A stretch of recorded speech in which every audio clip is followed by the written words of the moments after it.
नमस्कार दर्शकों, बहुत बहुत स्वागत है आपका नमस्कार एमपी कार्यक्रम में। हमारे साथ आज बहुत ही ख़ास मेहमान मौजूद हैं और जिनसे हम बातचीत करेंगे, लेकिन उससे पहले हम आपको बताना चाहेंगे कि हमारा आज का कार्यक्रम जो है वो लाइव फ़ोन इन कार्यक्रम है। तो आपके जो भी कोई प्रश्न हो, कोई क्वेरीज़ हो, जो सलाह आप हमारे विशेषज्ञ से लेना चाहें तो आप ले सकते हैं। हमारे जो टेलीफ़ोन नंबर्स हैं वो इस तरह से हैं, स्क्रीन पर फ्लैश हो रहे हैं। 0755266009 और एक निःशुल्क टोल फ्री नंबर है, उस पर भी आप कॉल कर सकते हैं, वो है 1800233004।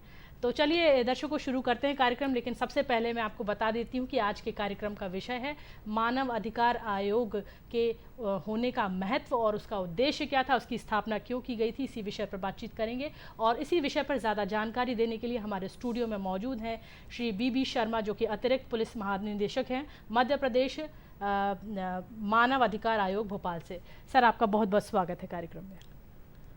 नमस्कार सुमिता जी, मेरे परिचय के लिए धन्यवाद।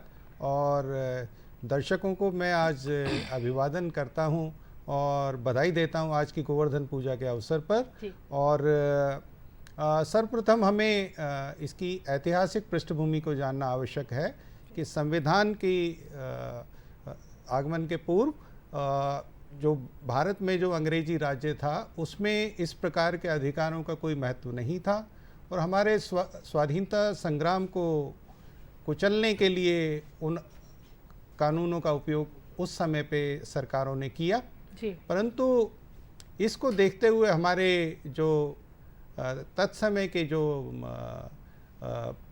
माननीय भीमराव अंबेडकर जी, जिन्होंने हमारे स्वाधीन निर्माता भी रहे हैं, इस विषय की ओर से विशेष ध्यान दिया। और जो संविधान की धारा अनुच्छेद है, अनुच्छेद 21, इसमें ये बिल्कुल स्पष्ट रूप से अंकित किया गया है कि no one can be deprived of his life and liberty except in accordance with procedure established by law, कि किसी भी व्यक्ति की स्वतंत्रता या जीवन का हनन बिना स्थापित विधि के नहीं किया जा सकता है। तो ये तत्समय की जो 1950 में जो हमारा संविधान लागू किया गया है, इसमें ये एक जो अनुच्छेद 21 का विशेष स्थान है। जी, बिल्कुल सही आपने बताया। सर, मैं हमारे एक और एक्सपर्ट है, विशेषज्ञ, उनसे भी आपका परिचय कराना चाहूँगी। हमारे साथ हैं श्री आदित्य नारायण उपाध्याय, जो कि समाचार पत्र संपादक हैं पॉलिटिकल व्यू में, और आस भरोस के भी आप एक सामाजिक संगठन को भी आप नेतृत्व करते हैं उसका। तो आपका भी बहुत बहुत स्वागत है कार्यक्रम में। नमस्कार। तो सर, मैं सबसे पहले आपसे और जानना चाहूँगी कि जो मानवाधिकार आयोग की स्थापना हुई, जो स्वतंत्रता से पहले का जो समय था, उसमें क्या प्रावधान थे और स्वतंत्रता के बाद क्या बदलाव आए और किस तरह से भारत में इसको सुनियोजित तरीके से संगठित किया गया? स्वतंत्रता के पूर्व भारत में जो विधि प्रभावशील थी वो थी भारतीय दंड प्रक्रिया संहिता 1898 जी। तो इसको मूल रूप से भारत में किस प्रकार से अंग्रेजी राज्य का स्थायी रूप से जारी रहे, इस प्रकार से तत्समय उपयोग किया गया था। इसी को दृष्टिगत रखते हुए संविधान में अपेक्षित परिवर्तन किए गए और जो हमारे मौलिक अधिकार जो हैं या फंडामेंटल राइट्स के नाम से जिन्हें जानते हैं, जिनमें से एक मैंने अनुच्छेद 21 का भी कुछ समय पूर्व किया था, तो ये इस प्रकार से रखे गए जिसमें लिबर्टी या जिसे कहेंगे व्यक्तिगत स्वतंत्रता का विशेष रूप से स्थान था।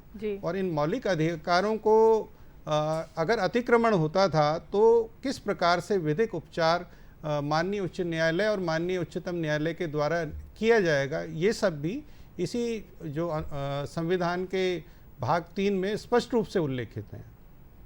तो इसका प्रभाव जो अंग्रेजी राज में जिस प्रकार की जो दमनकारी प्रवृत्तियां थीं, उसके निराकरण के लिए संविधान में उपचार किए गए थे। और उसके बाद सन 80 से लेकर सन 90 का जो दशक है, ये हमारी जो जिसे कहेंगे मानव अधिकारों के इवोल्यूशन में या स्थापित होने में इसकी माननीय उच्चतम न्यायालय के जो निर्णय थे, इसकी बड़ी एक अच्छी और सकारात्मक भूमिका रही है। इस प्रकार के अनेक निर्णयों का मैं उल्लेख यहाँ पर कर सकता हूँ। जैसे सर्वप्रथम इसमें जो निर्णय था वो था नीलवती वेहरा विरुद्ध उड़ीसा राज्य। ये एक पुलिस अभिरक्षा में मृत्यु को लेकर ये एक प्रकरण था जिसमें संविधान की धारा 32 में ये डायरेक्टली विधिक उपचार माननीय उच्चतम न्यायालय के द्वारा प्रदान किया गया था जी। इसी प्रकार मध्य प्रदेश से जो संबंधित एक जो केस है वह श्याम सुंदर त्रिवेदी विरुद्ध मध्य प्रदेश राज्य। ये मंदसौर जिले के रामपुरा पुलिस स्टेशन की पुलिस अभिरक्षा में मृत्यु से संबंधित एक प्रकरण है।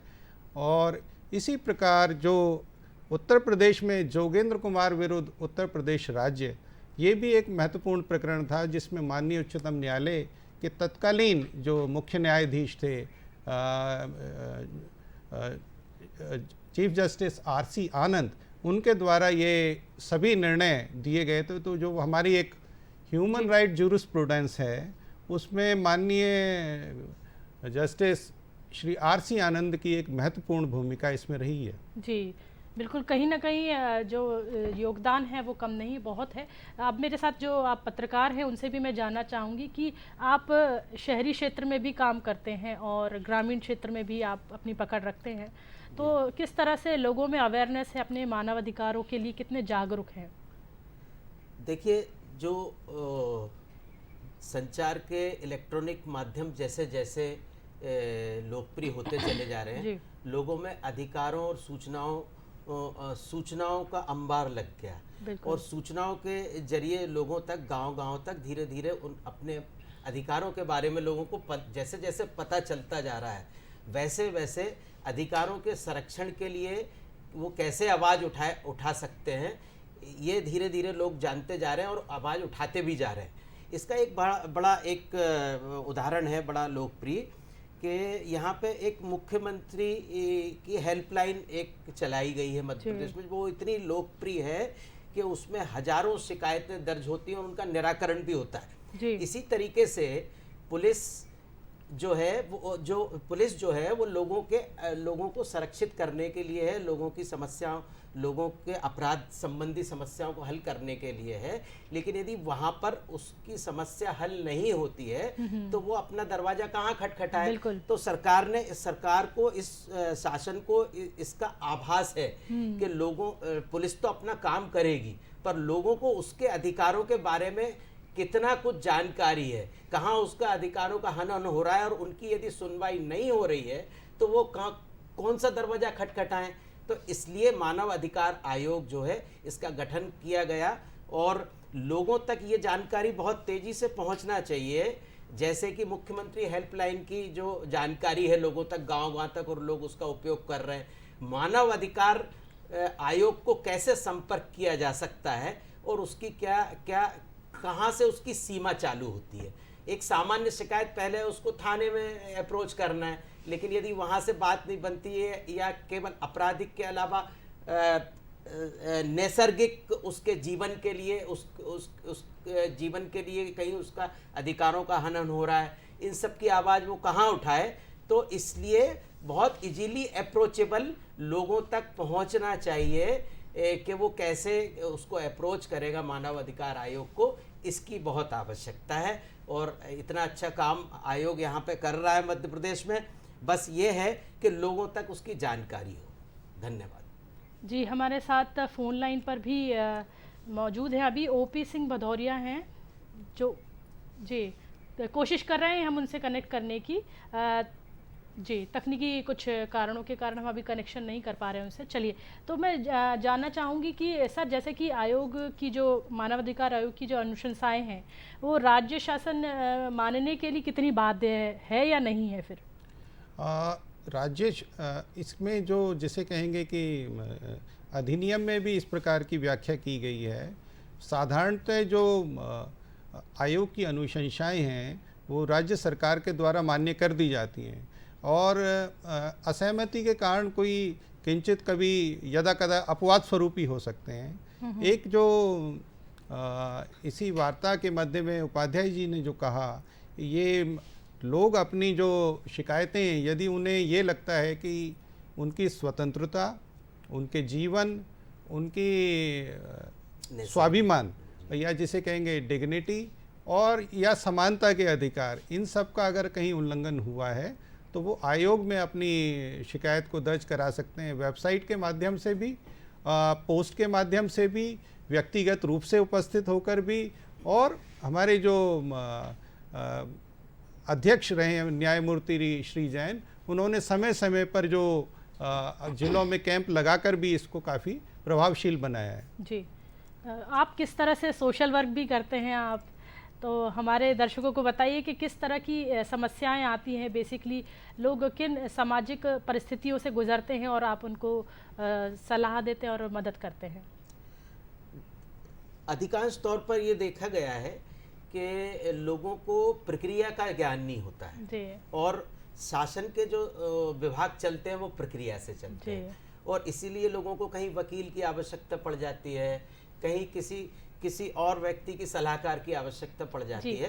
सर, मैं आपको बीच में रोकना चाहूँगी। हमारे एक प्रशासनिक अधिकारी ओपी सिंह भदौरिया जी हैं जो नगरीय प्रशासन विभाग में हैं। अभी कोशिश फिर से जारी है और हम फिर से कनेक्शन बनाने की कोशिश कर रहे हैं। जी, आप कंटिन्यू करें। तो उस प्रक्रियागत जो फॉर्मेलिटीज़ हैं उनके कारण लोग अपनी अप्रोच प्रॉपरली नहीं कर पाते हैं, और इसी की बहुत ज़रूरत है, और यही हमको करना पड़ता है कि अब आपको जो है आपकी शिकायत किस तरीके से दर्ज करना है, किस तरीके से किसको अप्रोच करना है, कौन उपयुक्त अधिकारी है जहां आपको शिकायत करना चाहिए, कौन आपकी समस्या का निराकरण करेगा। तो मुख्य तौर पर इसकी आवश्यकता जी, मैं यहाँ पर आपको रोकना चाहूँगी। हमारे साथ ओपी सिंह भदौरिया जी हैं जो नगरीय तथा आवास प्रशासनिक मंत्री हैं, और आपका बहुत बहुत स्वागत है सर कार्यक्रम नमस्कार एमपी में। जी, धन्यवाद मैडम, थैंक यू आपको भी। जी। तो सर किस तरह से कार्य कर रहे हैं? जी, मैं आपसे जानना आपको आवाज़ आ रही है सर? हाँ जी, आ रही है। जी सर, किस तरह से आवास आवंटन प्रशासन की ओर से किया जा रहा है और क्या तोहफा दिया जा रहा है जनता को, इसके बारे में हमारे दर्शकों को बताएं आप। मैं आपके चैनल के माध्यम से बताना चाहता हूँ जी, जो हमारे देश के यशस्वी प्रधानमंत्री श्रीमान नरेंद्र मोदी जी का जो सपना था जी कि 2024 तक पूरे देश में कोई भी व्यक्ति अपनी छत के बगैर, अपने आवास के बिना ना रहे, और उस परिकल्पना में मुझे ये कहते हुए बड़ा गर्व हो रहा है कि माननीय मुख्यमंत्री शिवराज सिंह जी के नेतृत्व में मध्य प्रदेश ने पूरे देश में आवासहीन लोगों को आवास उपलब्ध कराने में प्रथम स्थान प्राप्त किया है। और एक बड़ी सौगात धनतेरस के दिन मध्य प्रदेश में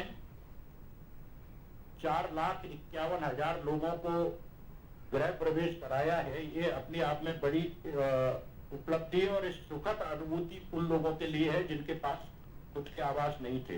मैं आपको बताना चाहता हूँ कि इस वित्तीय वर्ष में मध्य प्रदेश सरकार का लक्ष्य ग्रामीण क्षेत्र के जो हमारे आवासीय लोग हैं उनको 10 लाख और शहरी क्षेत्र में 4 लाख आवास उपलब्ध कराने का लक्ष्य था, जो लगभग हम पूरा करने जा रहे हैं। मध्य प्रदेश में लगभग 39 लाख आवास अभी तक स्वीकृत हुए हैं और इसमें 29 लाख आवास बनकर के तैयार हो चुके हैं। प्रदेश की सरकार पूरी तन्मयता के साथ और गंभीरता के साथ इस क्षेत्र में काम कर रही है और इसमें हमने नवाचार भी किए हैं। मध्य प्रदेश में हमारे इंदौर नगर में हमने एक लाइट हाउस प्रोजेक्ट बनाया है जिसमें नई तकनीकी, आधुनिक तकनीकी और खास तौर से भूकंप रोधी बहुमंजिला मकान हमने निर्मित किए हैं गरीब भाई बहनों के लिए। तो इस तरह से हमने इस क्षेत्र में नवाचार भी किया है, माननीय प्रधानमंत्री जी के संकल्प को पूरा करने का प्रयास भी किया है और माननीय मुख्यमंत्री जी के नेतृत्व में पूरी टीम मध्य प्रदेश को, पूरे टीम के प्रयासों से मध्य प्रदेश ने पूरे देश में आवास उपलब्ध कराने में पहला स्थान भी हासिल किया है। तो मैं कहता चाहता हूँ कुल मिलाकर के मध्य प्रदेश में 2023 तक कोई भी व्यक्ति बिना आवास के नहीं रहेगा। माननीय मुख्यमंत्री जी ने एक और अभिनव प्रयास किया है कि जिन लोगों के पास अपनी खुद की भूमि नहीं है उनको सरकार पट्टा भी देगी, भूमि भी उपलब्ध कराएगी। और जो 21,000 एकड़ जमीन हमने भूमाफियाओं से और बाहुबलियों से मुक्त कराई है, उस जमीन का उपयोग भी हम गरीब लोगों को आवास बनाने के लिए करेंगे और जो भूमिहीन लोग हैं उनको हम जमीन भी देंगे और उसके लिए आवास भी उपलब्ध कराएंगे। जी बहुत बहुत धन्यवाद। कहना चाहता हूँ इस अपने प्रयास से मध्य प्रदेश ने इस क्षेत्र में बहुत अव्वल स्थिति हासिल की है जी, और आगे भी हम 2023 तक इस लक्ष्य को पूरा करेंगे। बिल्कुल बिल्कुल, बहुत बहुत धन्यवाद आपका हमारे साथ कार्यक्रम में जुड़ने के लिए। तो दर्शकों, हमारे साथ है ओपी सिंह भदौरिया जी, जो कि आवास नगरीय एवं आवास प्रशासन राज्य मंत्री थे। तो जैसा कि मैं कंटिन्यू कर ही रही थी, आपसे बात कर रहे थे, चर्चा कर रहे थे हम कि आप क्षेत्र में जाते हैं तो किस तरह से स्थिति, और आपने मैं अभी इस प्रोग्राम के द्वारा जो है छोटी छोटी 2-3 बात रखना चाहता हूँ। अभी पिछले एक वीक के दौरे में मैंने ये देखा ग्रामीण क्षेत्रों में कि दीपावली के बाद में अक्सर जो है जो वाहन लोग बहुत खरीदते हैं, नए वाहन खरीदने से ग्रामीण क्षेत्रों में ये देखा गया कि ज़्यादातर लोगों के पास में लाइसेंस नहीं होता, ना उनको ड्राइविंग का वो होता है। इतने ज़्यादा एक्सीडेंट होते हैं प्रतिवर्ष दीपावली के बाद 1 महीने तक कि वो लोगों के घरों में जो है जो प्रसन्नता आना चाहिए वाहन खरीदने के बाद, उसके बाद मातम का दौर चालू हो जाता है। मेरा हाथ जोड़ के निवेदन है विशेष तौर पे ग्रामीण क्षेत्र के हमारे नागरिकों से कि कृपया कम से कम एक व्यक्ति के पास में घर पे लाइसेंस जरूर हो, तभी वाहन खरीदें। इसके अलावा बच्चों के हाथ में निश्चित तौर पर तब तक वाहन ना दें जब तक कि वो वयस्क ना हो जाए और वाहन चलाने लायक उसको नियम कानून ना मालूम हो। और मोटरसाइकिल पे जैसे 2 लोगों से ज़्यादा नहीं बैठना चाहिए, पर मैंने 5 लोगों को बैठे देखा है ना। हमारे नन्हे मुन्ने बच्चे हैं, हमारा ही परिवार है, इससे नुकसान हमारा ही होता है। दूसरे मैंने ये देखा कि पराली जलाने पर पूरे देश में पर्यावरण के लिए पराली जलाने से पर्यावरण का नुकसान हो रहा है लगातार, और उसमें प्रदेश उसके आगोश में पर्यावरण प्रदूषण के आगोश में फैलते चले जा रहे हैं, और ये लगातार हो रहा है। मध्य प्रदेश में भी मैंने अभी लगातार देखा, पूरे रास्ते होशंगाबाद से लेकर भोपाल तक पूरे रास्ते पराली जलाई जा रही है। तो इसका कुछ विकल्प जरूर खोजें। इस सब के लिए जो है पर्यावरण के लिए हमको अवेयर रहना चाहिए। एक बड़ी अच्छी बात मैंने अभी देखी जी, एक बांका बेड़ी गांव पड़ता है, तो वहां पर जो है कोरोना में माता पिता खत्म हो गए थे, ऐसा एक बच्चा है। बिल्कुल, है ना। ये चर्चा हम आगे जारी रखेंगे क्योंकि समय का अभाव है। तो बहुत कम सीमित शब्दों में आप बता पाएं तो बताएं, क्योंकि तो वो उस महिला एवं बाल विकास विभाग की प्रेरणा से उस बच्चे को दीपावली का त्योहार जो है ग्रामीणों ने मिलकर के उसके साथ में मनाया और उसको प्रसन्नता देने की कोशिश की। तो सामाजिक अवेयरनेस बढ़ती चली जा रही है। सरकार द्वारा भी महिला बाल विकास और अन्य विभागों द्वारा जो कार्य किए जा रहे हैं, उससे लोगों में जो है वंचित लोगों के प्रति जो है संवेदना बढ़ रही है, जागरूकता की कहीं ना कहीं बढ़ोतरी हुई है और लोग जागरूक हुए हैं। आप हमारे कार्यक्रम में आए और हमारे दर्शकों को इतने अच्छी आपने जानकारी दी, उपाध्याय जी बहुत बहुत धन्यवाद। तो दर्शकों, यहाँ पर लेंगे एक छोटा सा ब्रेक और मिलते हैं छोटे से ब्रेक के बाद। अच्छा वो बैठो नीचे से खींच जी जी।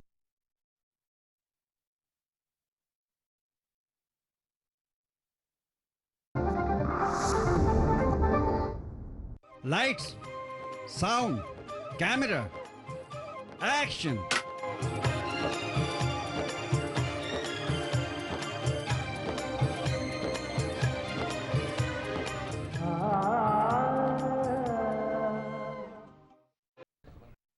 एक बार फिर स्वागत है आपका कार्यक्रम नमस्कार एमपी में, और हम जैसे कि आज विशेष चर्चा कर रहे हैं मानवाधिकार आयोग के बनने का उद्देश्य और उसका महत्व के बारे में। लेकिन हमारे साथ एक और एक्सपर्ट हमारे जुड़ चुके हैं, हमारी मेहमान हमारे बीच में हैं। हमारे साथ हैं डॉक्टर अंबर आबिद, जो कि शायरा हैं, बहुत ही अच्छी शायर हैं।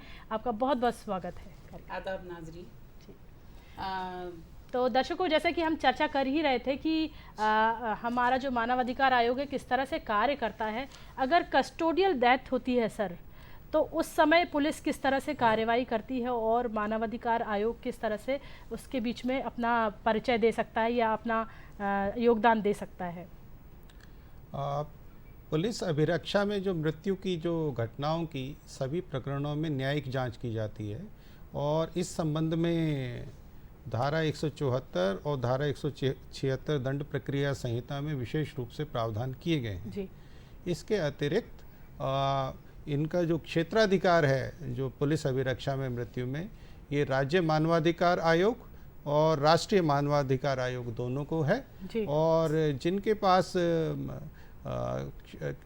जुरिडिक्शन पहले एक्सरसाइज कर ली जाती है जी। तो उस आयोग को ये क्षेत्राधिकार प्राप्त हो जाता है। जी, जी। तो इस संबंध में विशेष रूप से जो उनके निर्देश हैं राज्य और राष्ट्रीय मानवाधिकार आयोग के, उनका पालन किया जाता है ऐसे प्रकरणों में जी। और न्यायिक जांच के उपरांत इसमें जो आयोग की जो अनुशंसाएं हैं उस विषय में ये जो अनुशंसाएं राज्य सरकार के समक्ष में प्रस्तुत की जाती हैं। जी बिल्कुल। तो जैसा कि दर्शकों मैंने बताया कि हमारे बीच में मेहमान भी हैं, तो अंबर आबिद आप हैं हमारे साथ। तो हमारे दर्शकों को सबसे पहले ये बताइए कि आपको शायरी का जो शौक़ है वो कब से शुरू हुआ, कब आपने सोचा कि मुझे शायरिया और अपना कुछ कविताएं लिखना है? शायरी दरअसल मुझे विरासत में मिली है। मेरी मम्मी जो है, मेरी वालदा, उनकी 5 किताबें आ चुकी थी। वो खुद इंटरनेशनल लेवल की शायरा थी। तो घर में माहौल था, मेरी नानी, मेरी मासियाँ और सभी में ये फ़न था, तो ज़ाहिर है कि खून में शामिल था, तो वो मुझ तक पहुंचा। ये मेरी खुशकिस्मती है। और मैं अपने एक शेर के साथ आपकी ही नज़र करती हूँ। ये शेर कि मेरे सर पर रहे आंचल तेरी बिंदी सलामत हो, मेरे सर पर रहे आंचल तेरी बिंदी सलामत हो, इधर उर्दू फले फूले उधर हिंदी सलामत हो। वाह वाह वाह। इधर उर्दू फले फूले उधर हिंदी सलामत हो।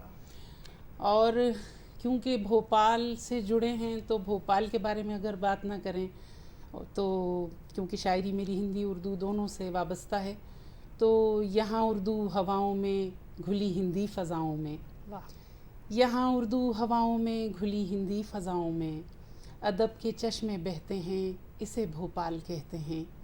विरासत ये हमारी है हमें जहाँ से भी प्यारी है, यहीं पर हम भी रहते हैं इसे भोपाल कहते हैं। वाह वाह, बहुत खूब। तो मैं अपने सब दर्शकों का मैं अपनी तरफ से भी एक बार स्वागत करती हूँ और उन सभी दर्शकों को दीपावली की हार्दिक शुभकामनाएं देती हूँ, यहाँ बैठे सभी लोगों को। और क्योंकि ये इंदिरा गांधी साहिबा से क्योंकि आज उनकी पुण्यतिथि है, उस हवाले से भी मैं कुछ कहना चाहूँगी कि हम देशभक्ति का एक रंग अपनी तरफ ले आते हैं। आज़ादी का अमृत महोत्सव। उठो आज लहराएं अपना तिरंगा, उठो आज लहराएं अपना तिरंगा, अलख अपने जनगण की हर सू जगाएं, मिलाएं हम एक साथ गंगा ओ जमुना, मिलाएं हम एक साथ गंगा ओ जमुना, बस एक सुर में सारे सुरों को बहाएं। 75 बरस की है आज़ादी अपनी, 75 बरस की है आज़ादी अपनी, चलो मिल के अमृत महोत्सव मनाएं, चलो मिल के अमृत महोत्सव मनाएं। वाह, बहुत खूब। आपने बहुत ही अपनी कविता में 75वीं जो हम आज़ादी की अमृत महोत्सव मना रहे हैं उसके बारे में आपने बहुत अच्छा हमारे दर्शकों को एक बहुत अच्छी कविता सुनाई शायरी से। सर मैं आपसे जानना चाहूँगी कि जैसे लोक सेवक जो हैं, अगर वो मानवाधिकारों का जो हनन करते हैं तो उनको आयोग किस तरह से कार्रवाई कर सकता है, इस बारे में कुछ हमारे दर्शकों को बताएं। अगर कोई लोक सेवक के द्वारा कुछ हनन होता है अधिकारों का। सुमिता जी, जो मानवाधिकारों का प्रश्न है ये जो राज्य के जो अधिकारी हैं या स्टेट की इंस्ट्रूमेंटलिटीज़ हैं ये उसी के विषय में प्रावधान किए गए हैं, ये व्यक्तिगत तौर पे लागू नहीं होते। तो ऐसे में जो लोक सेवक हैं और लोक सेवकों के जिसे कहते हैं कि एम्प्लॉयर या नियोक्ता होने के कारण राज्य सरकार भी उनके कृत्यों के लिए उत्तरदायी है जी। ऐसा विधि में जो जिसे कहते हैं कि वाइकेरियस लाइबिलिटी जिसे कहते हैं वो भी सिद्धांत है। तो कहीं ना कहीं जो मानवाधिकारों का जो हनन का जो प्रश्न उठता है वो कहीं ना कहीं जो हमारे जो राज्य के जो अधिकारी हैं ये उन्हीं के विषय में उल्लेखित हैं जी। तो ऐसे में अगर वो करते हैं तो उनको जैसे कहते हैं कि नोटिस या सूचना पत्र देकर घटना की पूरी जानकारी प्राप्त की जाती है और दोनों पक्षों को एक युक्ति युक्त अवसर या रीजनेबल अपॉर्चुनिटी अपना अपना पक्ष प्रस्तुत करने की दी जाती है और तदोपरांत ही कोई अनुशंसा अस्तित्व में आती है जी। तो और उन अनुशंसाओं को संकलित करके राज्य शासन के पास जो पालनार्थ प्रस्तुत किया जाता है और माननीय विधानसभा के समक्ष भी जो हमारे वार्षिक प्रतिवेदन हैं जिनमें इन अनुशंसाएं और उन अनुशंसाओं पर किस सीमा तक राज्य सरकार के द्वारा उनका पालन किया गया, इनका विवरण ये माननीय विधानसभा के समक्ष में प्रतिवर्ष प्रस्तुत किया जाता है जी। तो मैं आपसे थोड़ी एक और शायरी हमारे दर्शकों के लिए सुनना चाहूँगी। कोई एक लाइए दीपावली से, क्योंकि दीपावली का माहौल है तो कुछ दीपावली पे भी मैंने चंद पंक्ति हैं क्योंकि मुझे ध्यान आया रास्ते में कि मुझे दीपावली पे पढ़ना है। अमावस चाहे काली है ये रहना तो उजाली है। वाह वाह। अमावस चाहे काली है ये रहना तो उजाली है, सजी पूजा की थाली है दिवाली है दिवाली है। वाह वाह। दिवाली है दिवाली है। सजे हैं द्वार चौबारे भरे हैं धन से भंडारे, सजे हैं द्वार चौबारे भरे हैं धन से भंडारे, कि लक्ष्मी आने वाली है दिवाली है दिवाली है, कि लक्ष्मी आने वाली है दिवाली है। बहुत खूब। दिवाली है। और एक कविता है जी, और क्योंकि ये पब्लिक मंच है तो यहाँ से पढ़ना चाहूँगी कि एक टेबल जिसके इस ओर हैं बहुत से लोग, महिलाएं पुरुष और बच्चे, लंबी कतार जी। ये कतार कॉलेज और विद्यालयों में, अस्पतालों से लेकर कार्यालयों में, चेहरे पर उलझन माथे पर शिकन, हाथों में कागज़ों की फाइल, बार बार घड़ी ताकते एक एक कदम बढ़ने को मजबूर, निराशा और थकन से चूर, पसीना पोंछते और उलझते समय कब कटेगा। जी जी जी। इसी टेबल की दूसरी ओर हूँ मैं, एसी ऑफिस की ठंडी हवा, एयर फ्रेशनर से महकती हवा, अनमने मन से लोगों की समस्याओं का समाधान करती या अधिकतर उन्हें टालती, स्मार्टफोन की मैसेज टोन पर लगातार मोबाइल टटोलती, बार बार घड़ी ताकती समय कब कटेगा। ये एक टेबल का फासला कब घटेगा, ये फासला दुख से उसके निदान का, ये फासला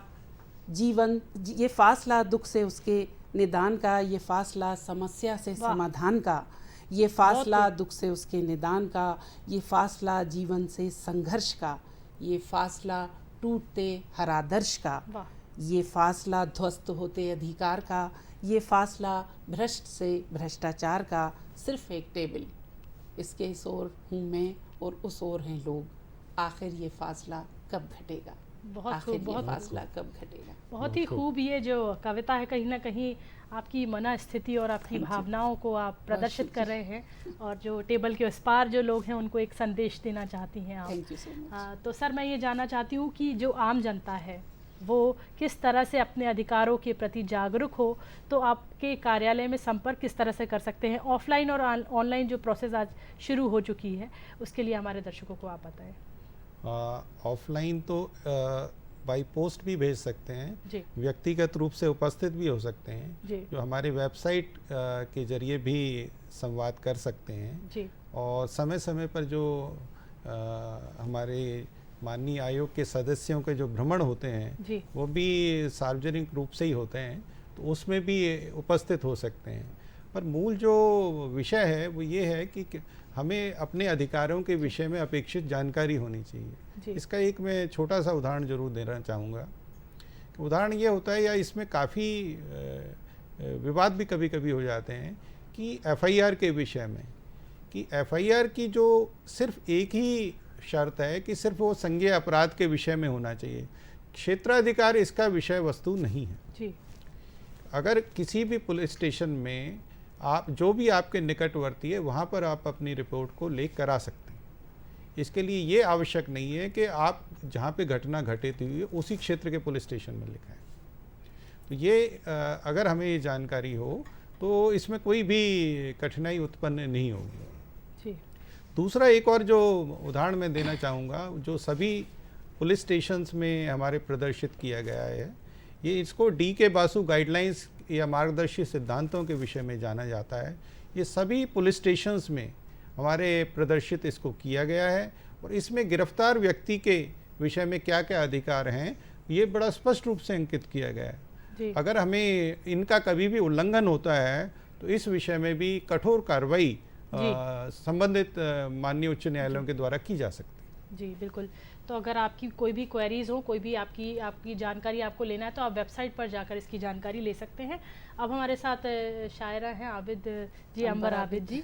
तो आप ये बताएं कि एक छोटी सी शायरी चलते चलते हमारे दर्शकों के लिए आप सुना सकते हैं। जी जी, मैं 2 किताब पेश कर देती हूँ कि आजकल के नए ज़माने के हिसाब से है कि हर घड़ी सुबह शाम रहते हो, हर घड़ी सुबह शाम रहते हो, किससे महवे कलाम रहते हो, जब भी देखो तो ऑनलाइन हो, जब भी देखो तो ऑनलाइन हो, ख़ास होकर भी आम रहते हो, जब भी देखो तो ऑनलाइन हो, ख़ास होकर भी आम रहते हो। बहुत खूब, बहुत ही शानदार कविता जो आपकी जो शायरी है वो सुनाई आपने, बहुत मज़ा आ गया। और आप हमारे कार्यक्रम में आए सर, आपने अपना अमूल्य समय हमारे नमस्कार MP कार्यक्रम दूरदर्शन भोपाल मध्य प्रदेश को दिया, इसके लिए बहुत बहुत धन्यवाद। आप हमारे कार्यक्रम में आए और आप हमारे कार्यक्रम में आके आपने बहुत ही खूबसूरत शायरियाँ हमारे दर्शकों से आपने साझा की, इसके लिए बहुत बहुत धन्यवाद। बहुत शुक्रिया, बहुत शुक्रिया।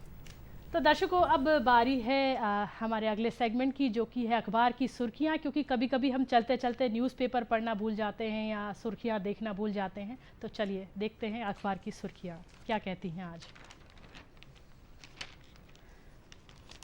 तो जैसा कि दर्शकों, कल चंद्र ग्रहण था, सूर्य ग्रहण था सॉरी, और नव दुनिया ने इसे अपने फ्रंट पेज पर छापा है। और इसमें दिवाली पूजन के बाद बंद किए गए थे मंदिरों को, तो उसकी जो न्यूज़ है वो फ्रंट पेज पर आई हुई है। काफ़ी प्रचलित ये खबर है क्योंकि कल सूर्य ग्रहण था, तो कल वैसे अमावस्या थी और कल दिवाली का महोत्सव मनाना था, लेकिन मंदिर बंद होने के कारण सूर्य ग्रहण के लिए कल ही परसों हमने इसकी पूजा की थी, दिवाली की। तो ये विशेष खबर है नव दुनिया की। और अब इसमें एक और नया अभी एक जोड़ हुआ है कि MBBS की जो अंतिम वर्ष में पढ़ाई करेंगे उन्हें चिकित्सकीय विषय मिलेंगे, मतलब उनको ये भी एक खबर, बहुत ही प्रचलित खबर यहाँ पर हम देख पा रहे हैं नव दुनिया से। और आज के विशेष खबर भी ये है कि गोवर्धन पूजा जो प्रकृति के प्रति कृतज्ञता का महोत्सव है आज मनाया गया है। हमारे माननीय मुख्यमंत्री और माननीय नरेंद्र मोदी जी जो हमारे प्रधानमंत्री हैं, तो उनको लेकर ये खबर है नव दुनिया में। और भोपाल की बात करें तो कोलार में दिल्ली जैसा वायु प्रदूषण हो रहा है। हमीदिया रोड में शोरगुल ने मनाया ऐसा रिकॉर्ड कि बहुत ज़्यादा ही ध्वनि प्रदूषण वहाँ पर महसूस किया गया है। और एक और बहुत विशेष खबर है राष्ट्रीय स्तर पर कि भारतवंशी ऋषि सुनक बने हैं ब्रिटेन के जो PM हैं। वो बहुत विशेष खबर इसलिए है क्योंकि वो भारतवंशी हैं और ये पहले ऐसे ब्रिटेन के प्रधानमंत्री बने हैं। हम आगे बढ़ते हैं और जानते हैं कुछ और ख़बरें जो ख़ास ख़बरें हैं। आप इसमें एक और ख़बर बहुत महत्वपूर्ण है कि विराट कोहली का एक पुनर्जन्म हुआ है। जैसा कि हमारे जो अभी 2-3 दिन पहले ही हमारा जो शनिवार को विश्व कप हुआ था, अभी जो पाकिस्तान और भारत का, उसमें भारत ने विजय हासिल की है और एक दीपावली का त्यौहार विशेष मनाया गया है। आगे बढ़ते हैं और दैनिक भास्कर की विशेष खबर में भी बहुत कुछ ख़ास है। इसमें भी एक विशेष खबर यही है जी। तो ये थी आज की सुर्खियाँ और बहुत कुछ ख़ास आज का दिन है और गोवर्धन पूजा भी है। तो आप सभी को गोवर्धन पूजा की भी बहुत बहुत शुभकामनाएं। और जैसा कि आज का जो धारावाहिक है नरगिस, वो आप उसका पुनः प्रसारण कल देख सकते हैं। तो आप सभी को बहुत बहुत धन्यवाद और गोवर्धन पूजा की बहुत बहुत शुभकामनाएं, दीपावली की बहुत बहुत शुभकामनाएं, क्योंकि दीपावली का त्यौहार 5 दिनों तक मनाया जाता है। तो अभी दीपावली चल ही रही है, तो आप सभी को दूरदर्शन मध्य प्रदेश की टीम की ओर से बहुत बहुत शुभकामनाएं। और यहाँ मैं लूँगी आपसे आज्ञा, फिर